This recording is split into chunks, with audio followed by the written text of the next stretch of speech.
Mahadev, almighty Mahadev में मैं आपका स्वागत करता हूँ। ये जो वीडियो है ये एस्ट्रो निशांत भारद्वाज में भी जाएगा और ऑलमाइटी महादेव में भी जाएगा, आगे पीछे दोनों पे जाएगा, क्योंकि ये बात दोनों जगह कहनी बहुत ज़रूरी है। देखिए, बहुत से मेरे मित्रों ने मुझसे पूछा कि हिंदू राष्ट्र कब बनेगा भारत। उसके ऊपर प्लेलिस्ट में मेरा वीडियो है एस्ट्रो निशांत भारद्वाज में, तो वो आप चेक कर सकते हैं। उसमें मैंने समय बताया है। राहु की महादशा में भारत हिंदू राष्ट्र बनेगा। हिंदू एक परंपरा है, एक संस्कृति है। सनातन एक धर्म है। सनातन जीवन पद्धति एक धर्म अपने आप में कंप्लीट है। छोटी से छोटी बात से लेके बड़ी से बड़ी बात को किस तरीके से जीवन में अपनाया जाए, ये हमारी सनातन परंपरा है। तो उसे हम धर्म कह सकते हैं। क्यों कह सकते हैं कि धार्यति इति धर्म। हमारा जीवन की डे टू डे लाइफ में प्रतिदिन धर्म क्या है, हमें क्या करना चाहिए, ये सनातन सिखाता है। पूरे संसार में हमारे कर्मों का लेखा जोखा करते हुए भी कैसे ईश्वर से जुड़ा रहा जाए, कैसे प्रकृति से जुड़ा रहा जाए, ये सनातन सिखाता है। और मुझे ये कहते हुए बड़ी प्रसन्नता हो रही है कि सनातन भारत का उदय हो रहा है। उदय होने से मेरा तात्पर्य है कि अब सनातनी जाग रहा है। आपको लग रहा होगा कि पिछले 2-4 वीडियो मेरे जो हैं वो अध्यात्म से हटके पूरी तरीके से धर्म पे चले गए। धर्म की पालना ही अध्यात्म की तरफ जाने का पहला कदम है। यदि आप में जीवों के प्रति प्रेम नहीं है, आप में लोगों के प्रति दयालुता नहीं है, सहिष्णुता नहीं है, यदि आप अपनों से बड़ों का सम्मान और अपने से छोटों को प्रेम नहीं करते हैं, तो आप अध्यात्म की तरफ कैसे चलेंगे। आप जीव मात्र से, प्रकृति के कण कण से प्रेम नहीं करते हैं, तो आप अध्यात्म की तरफ कैसे चल सकते हैं। तो इसे आप अपना पहला स्टेप ही मानिए। This is a little baby step toward spiritualism.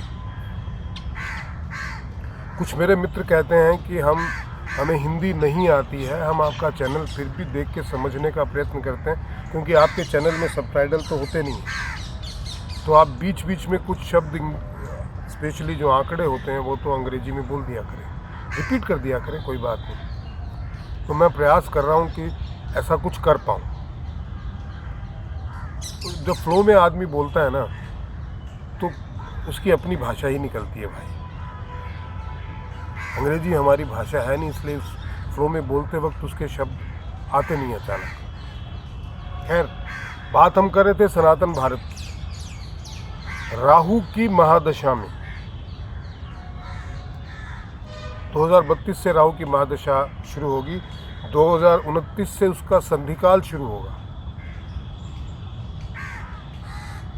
और संधिकाल में आप बड़े बड़े परिवर्तन देखेंगे। तो कहते हैं ना कि गजवाए हिंद हो जाएगा और ये लोग मारकाट कर देंगे और वो कर देंगे और ये कर देंगे। मैं आपको निश्चित करता हूँ इस बात के लिए, भगवान महादेव की इच्छा से। मेरा अपना कुछ भी नहीं है, जो बोलते हैं वही बोलते हैं, कि बहुत सारे लोग इस सनातन धर्म में शामिल होंगे। न केवल भारत में बल्कि पूरी दुनिया में। ईरान लगभग पूरा राष्ट्र, इंडोनेशिया लगभग पूरा राष्ट्र, रशिया लगभग पूरा राष्ट्र, आधा अमेरिका, कनाडा और बहुत सारे राष्ट्र हैं। मुस्लिम राष्ट्र तो रहेंगे नहीं इस युद्ध के पश्चात। वहाँ बचे कुचे लोग भी सनातन को स्वीकार करेंगे। पाकिस्तान बड़े लेवल पे, बहुत बड़े लेवल पे जो है वो कन्वर्जन होगा सनातन संस्कृति की तरफ। एक्चुअली संस्कृति सनातन ही है। आज वो शादी ब्याह में पंजाब में उनके वहाँ जो टप्पे गाए जाते हैं, जो गीत गाए जाते हैं, क्या वो इस्लाम में हैं? क्या अरब में गाते हैं क्या ऐसे? वो हमारी संस्कृति है और वो पूरे मुस्लिम हैं जो गाते हैं। आज उनकी गज़ल है, मौसीकी जो है वो इस्लाम में है क्या? इस्लाम का तो अंग ही नहीं है। दुनिया में मानव निर्मित सारे धर्म खत्म होंगे और समय आ गया। आप उस समय को पहचानिए, समय की भाषा को पहचानिए। मैं ये इतने आत्मविश्वास से, दृढ़ निश्चय से क्यों कह पा रहा हूँ, इसके पीछे कारण है। आप देखिए, मुझे मेरे चैनल पे, जो मेरे 2-3 चैनल हैं, उन पे ज़्यादातर मैसेज जो आते हैं वो सनातन धर्म से संबंधित आते हैं, विषय कोई भी। लोग जागने लगे हैं, लोग उस तरफ चलने लगे हैं। और जब मेरा एक वीडियो है पीछे आप सुनेंगे, जब चलेंगे तो पहुंचेंगे कहीं ना कहीं। और ये भी निश्चित है कि जो ईश्वर से जुड़ जाएगा वही बचेगा इस महायुद्ध में।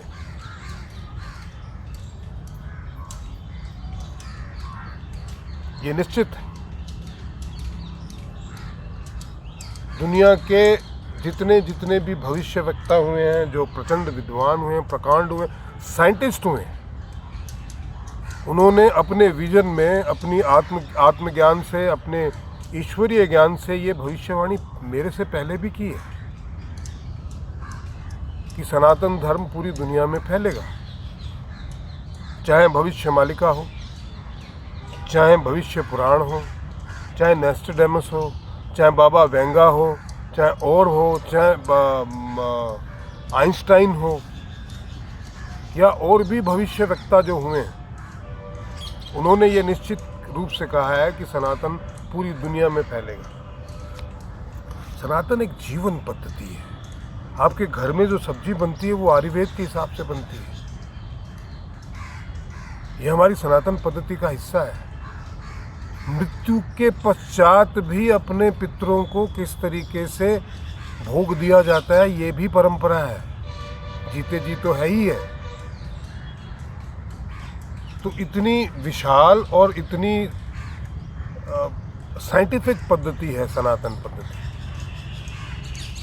आने वाले टाइम में लोग जो हैं, मैं आपको बता दूं, वो उसी को मानेंगे जो साइंटिफिकली खरा उतरता हो। लोग नास्तिक हो जाएंगे। नास्तिक होने के बाद में वो हर धर्म, हर परंपरा को तोलेंगे। और सनातन पद्धति जो है, सनातन परंपरा है, सनातन धर्म तो पूरा ही साइंटिफिक है। आचार्य रजनीश ने, जो ओशो हैं, उन्होंने, उनके जितने भी व्याख्यान आप सुनोगे, उन्होंने वैज्ञानिक तरीके से, बहुत ही तार्किक तरीके से ईश्वर को समझाया है, जो विज्ञान भी नहीं समझा पाई आज तक। विज्ञान ईश्वर को खोज रहा है और सनातन ने ईश्वर को खोजा है, पाया है, और अपनी हर परंपरा में, अपनी संस्कृति में ढाला है, आचरण में ढाला है। इसलिए सनातन परंपरा 2029 के बाद में बहुत तेजी से फैलेगी, और जिसका आगाज अभी हो चुका है, जिसकी चर्चा होने लगी, लोग उस तरफ जाने लगे हैं। हालांकि जो राक्षस रूपी लोग हैं, या जो संस्थाएं हैं, जो संस्थान हैं, वो वहाँ से भटकाने का, असमंजस फैलाने का, अफवाहें फैलाने का काम कर रहे हैं। और वो कामयाब रहे हैं अब तक, लेकिन अब नहीं होंगे भाई, ये निश्चित मान के चलिए आप। और मेरा आपसे भी निवेदन है कि आप सनातन परंपरा से जुड़िए, ईश्वर से जुड़िए। आप अगर धर्म से जुड़ गए तो सनातन परंपरा की तरफ चल पड़ोगे। जब सनातन परंपरा को समझ लोगे तो ईश्वर से स्वतः ही जुड़ जाओगे, क्योंकि बिना ईश्वर के तो सनातनी कोई हो ही नहीं सकता जुड़े। बहुत सहज है ये, इसके लिए कोई भरसक प्रयास करने की आवश्यकता नहीं है। जुड़िए, जागिए, चलिए। लोगों की बहकावे में आके अपने दिमाग में बिना मतलब के प्रश्नों को जन्म मत दीजिए। उनके अपने धर्म में, उनकी अपनी संस्कृति में आपसे वो जो प्रश्न पूछते हैं उसका एक का भी जवाब नहीं, जबकि हमारे पास तो सबका है। वो किसी दूसरे धर्म को बिल्कुल नहीं अपना सकते, उनको जगह नहीं दे सकते, उसका सम्मान नहीं कर सकते, जबकि हम तो सबका करते हैं। फर्क है। हम तो कण कण की पूजा करते हैं। वो सिर्फ अपने एक उन्होंने सो कॉल्ड ईश्वर बना लिया है। ईश्वर तो सबका है, पर उन्होंने अपना बना लिया और उसको जो न माने उसको मार डालो। ये अब चलने वाला नहीं है। और ज़्यादा आज के वीडियो में इतना ही दोस्तों। मैंने एस्ट्रोलॉजिकली भी समझा दिया, आध्यात्मिक तौर पे भी समझा दिया, धार्मिक तौर पे भी समझा दिया। आशा आपको ये समझ में आया होगा। और मैं आपसे निवेदन करता हूँ, पहली बात तो आपको प्रणाम है कि आपने इतने लोगों ने सब्सक्राइब किया और अभी तक एकदम स्तंभ की तरह मेरे साथ खड़े हुए हैं। और मेरा आपसे निवेदन है कि इन वीडियो को ज़्यादा से ज़्यादा शेयर करके इसको ज़्यादा से ज़्यादा लोगों तक पहुँचाइए और मेरी आवाज़ बनिए। मैं बूढ़ा आदमी कितने लोगों से घर घर जाके कह पाऊँगा। आप मेरा परिवार है। एक आदमी अगर 100 लोगों तक पहुंचाएगा तो 18,000 सब्सक्राइबर हैं, 18 लाख हो जाएंगे। एक वीडियो 18 लाख लोगों तक अगर पहुंचता है तो 500 वीडियो कितने लोगों तक पहुंचेंगे, अंदाज़ा लगाइए। और इसी तरीके से सनातन फैलेगा। एक और निवेदन है कि अगर आप कंट्रीब्यूट नहीं कर पा रहे हैं तो कम से कम ऐड तो पूरे देखें। मैंने सुना है कि अगर ऐड पूरे देखते हैं तो कुछ पैसे शायद यूट्यूब देने लगे। मुझे इसका कोई आइडिया नहीं है, सुना है जो मैं आपसे साझा कर रहा हूँ। प्लीज़ सब्सक्राइब कीजिए, शेयर कीजिए, कमेंट कीजिए और कंट्रीब्यूट ज़रूर कीजिए भाई। महादेव।